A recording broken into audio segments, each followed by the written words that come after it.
So imagine a big explosion as you climb through 3,000 feet. Imagine a plane full of smoke. Imagine an engine going clack, clack, clack, clack, clack, clack, clack. Sounds scary.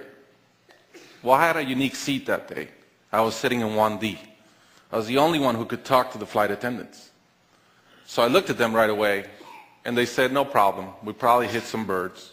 The pilot had already turned the plane around, and we weren't that far. You could see Manhattan. 2 minutes later, 3 things happened at the same time. The pilot lines up the plane with the Hudson River. It's usually not the route. He turns off the engines. Now imagine being on a plane with no sound. And then he says 3 words, as unemotional 3 words as I've ever heard. He says, brace for impact. I didn't have to talk to the flight attendant anymore. I could see in her eyes, it was terror. Life was over. And I want to share with you 3 things I learned about myself that day. I learned that it all changes in an instant. We have this bucket list, we have these things we want to do in life, and I thought about all the people I wanted to reach out that I didn't, all the fences I wanted to mend, all the experiences I wanted to have and I never did. As I thought about that, later on I came up with a saying, which is, I collect bad wines. Because if the wine is ready and the person is there, I'm opening it. I no longer want to postpone anything in life. And that urgency, that purpose has really changed my life.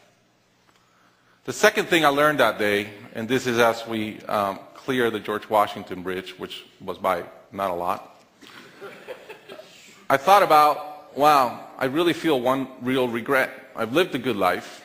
In my own humanity and mistakes, I've tried to get better at everything I've tried.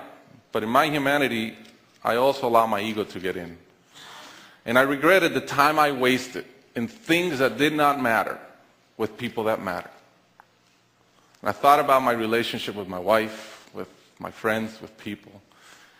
And after, as I reflected on that, I decided to eliminate negative energy from my life. It's not perfect. It's a lot better. I've not had a fight with my wife in 2 years. It feels great. I'm no longer trying to be right. I choose to be happy.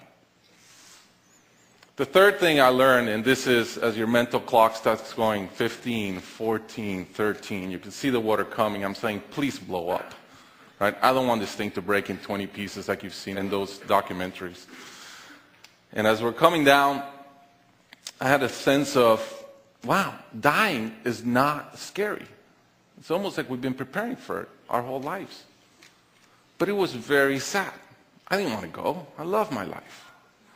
And that sadness really framed in one thought, which is, I only wish for one thing. I only wish I could see my kids grow up. About a month later, I was in a performance by my daughter, first grader, not much artistic talent yet.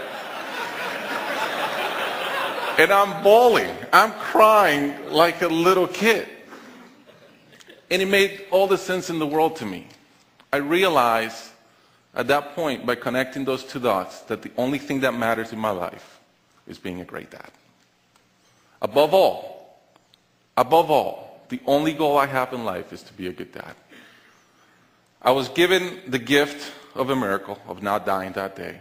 I was given another gift, which was to be able to see into the future and come back and live differently.